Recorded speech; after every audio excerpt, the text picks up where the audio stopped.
The science of habits.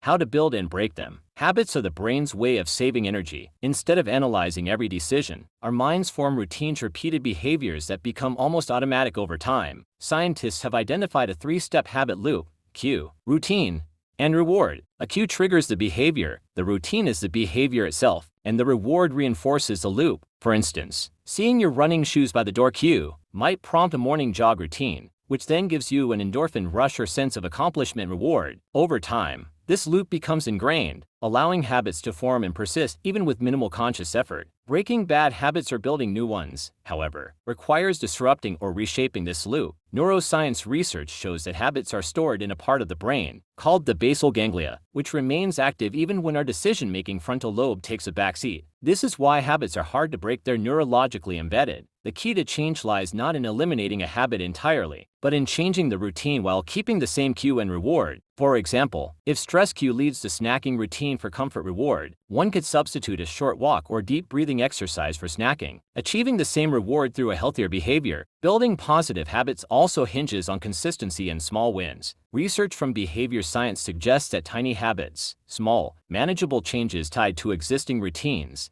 are more likely to stick. Celebrating small successes reinforces the reward, boosting motivation and increasing the likelihood of repetition. Ultimately, the science of habits reminds us that change doesn't rely on willpower alone. It requires strategy, self-awareness, and structure.